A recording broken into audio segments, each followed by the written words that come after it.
Hello guys, welcome back to my YouTube channel. So today we are going to explore exciting segment in NestJs, which is authentication.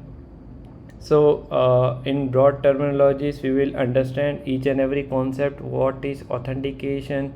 What is passport system? What is JWT token? What are different types of tokens that comes in our backend system? So what an authentication is? It is simply a process of identifying a user, whether they are having required access to our system or not. So in a very basic layman language, if I say is like a user can access to a system if he has basic credentials set.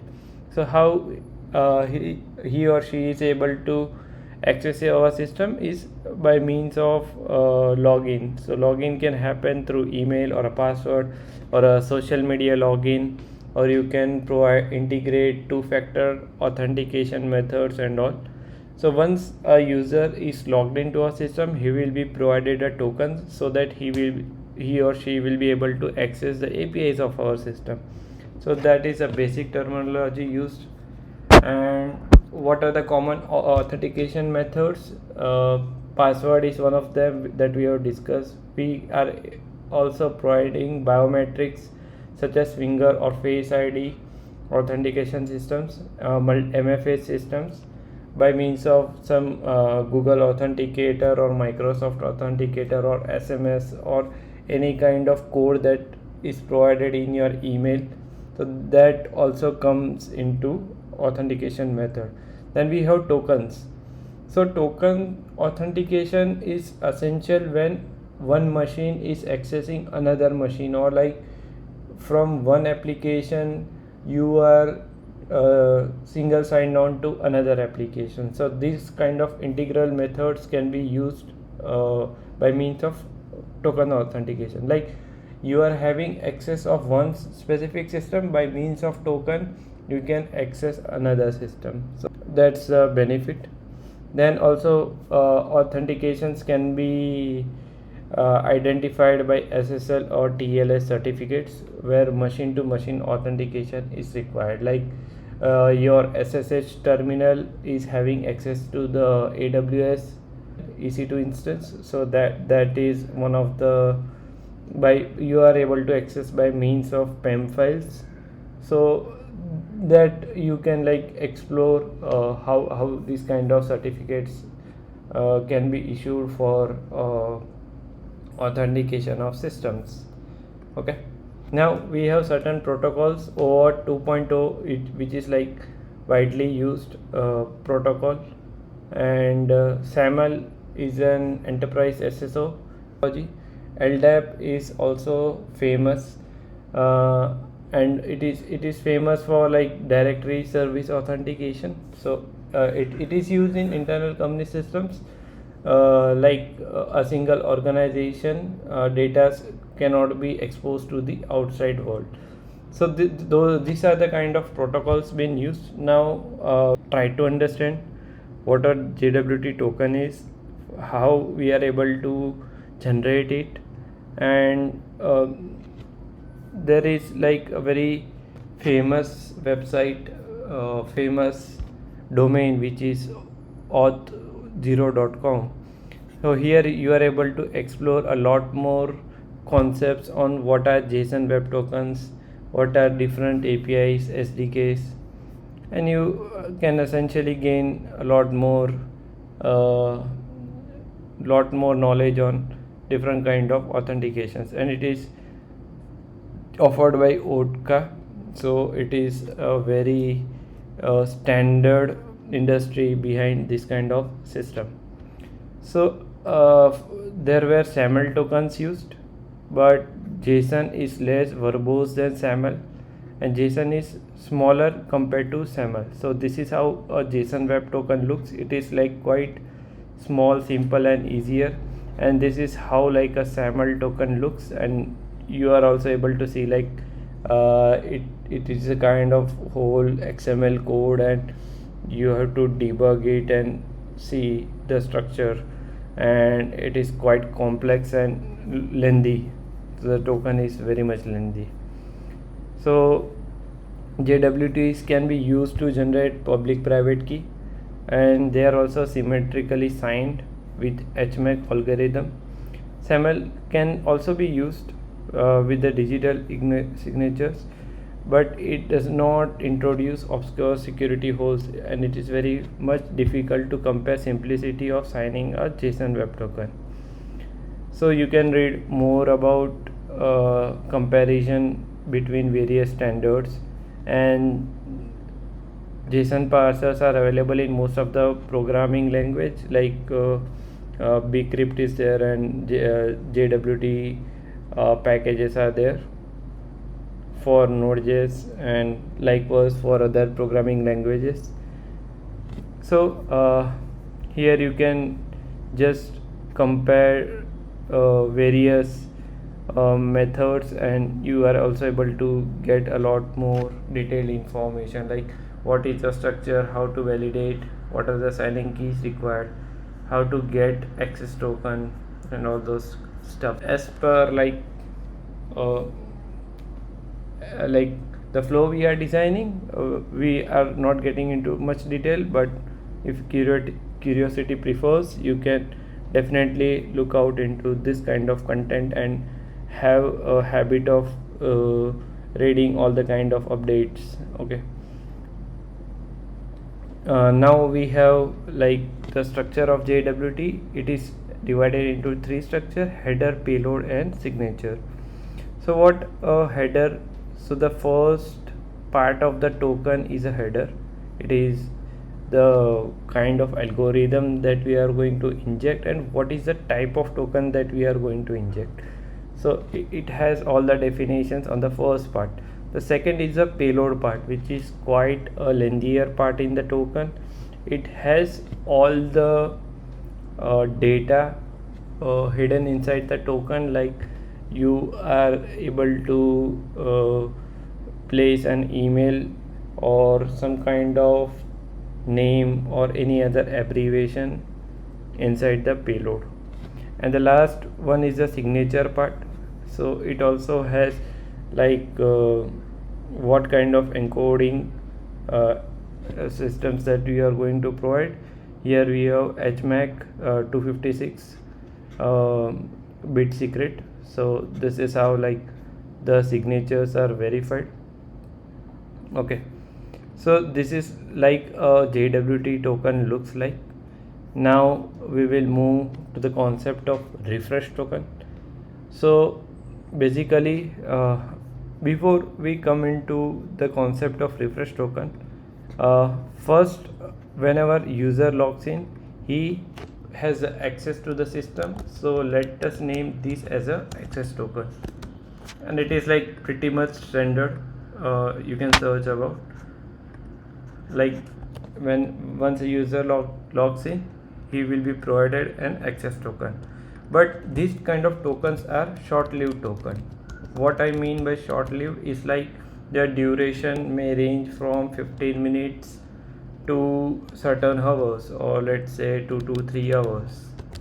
Okay, so what this access token will do, it will provide access to all the APIs, and you will be there in the system till this duration. Okay, but what if after every 15 minutes you will be logged out, and again you have to type in the ID and the password, and it's kind of a cumbersome process. Okay, so after that we came into a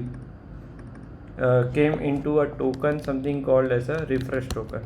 Okay, so these are quite long-lived tokens, and their duration lies from certain days to weeks or a month. Okay, so it can last for, let's say, 7 days to 30 days.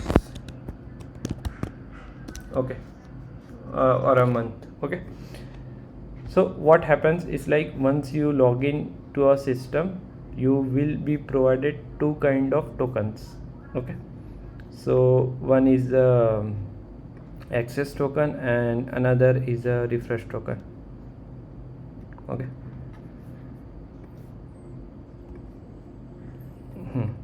So by means of access token, you are having the system access. So once this kind of token expires, like after expiration, okay, so again you need to generate a new access token for this. Okay, so here where the concept of refresh token comes into the picture. So after it is expired, you will call a refresh token to provide you a new access token. Okay, and it will once again provide a new token, and again like you are able to gain the system access.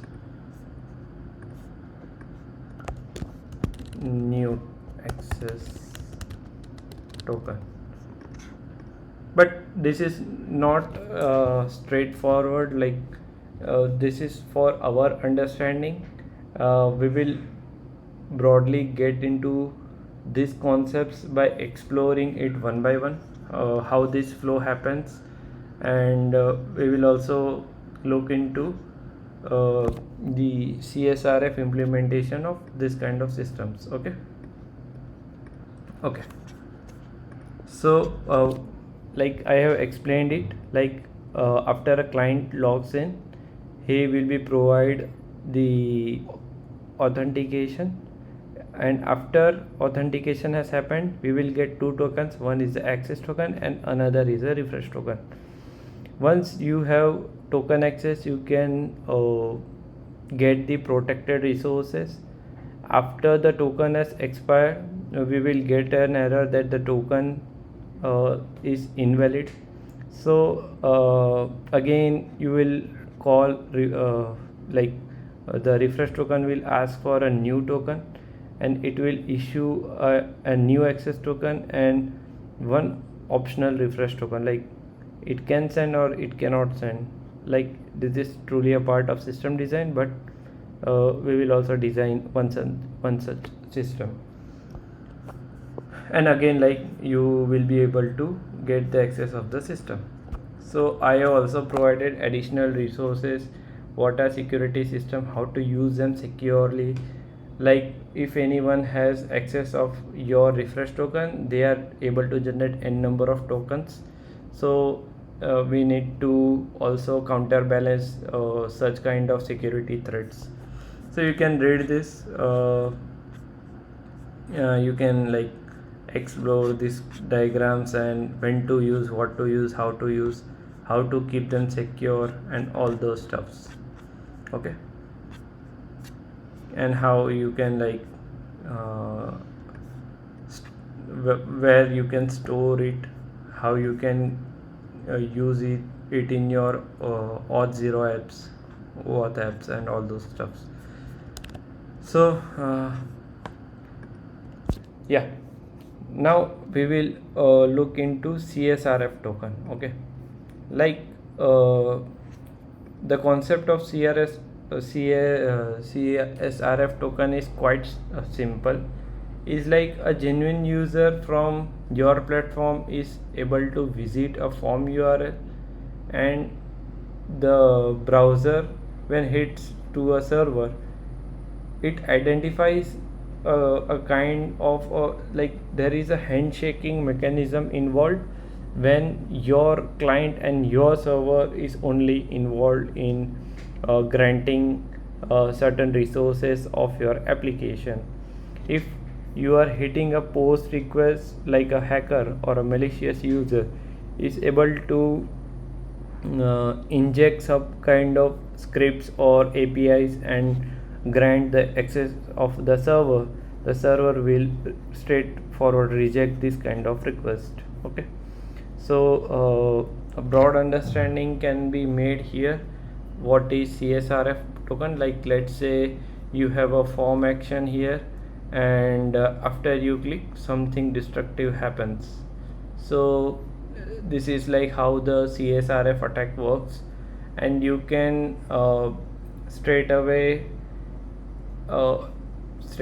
like abolish this kind of actions by making use of CSRF tokens. So how you can mitigate the attacks? what are the breach attacks? Creating tokens must be fast. Tokens does not have to be secret. What if you are using CSRF tokens incorrectly? So there are a lot more resources attached in this GitHub repo, and definitely like you will be able to grasp more info by just reading through these docs. Okay, now we will move to the coding part of it, and I think this should be covered in the second half. So I think after you take some break, I will continue to developing this inside our backend repo. So before this, you have to follow all my previous videos, like how we had set up the what we can say microservice applications with multi-tenancy, and how different services are served together, and they are discovered by means of discovery app.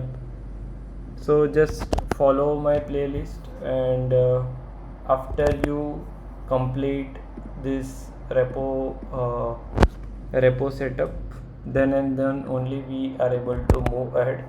Okay, so after that we will move ahead with developing the authentication service in our system. So I'll be waiting, and let us continue after taking some break. Thanks.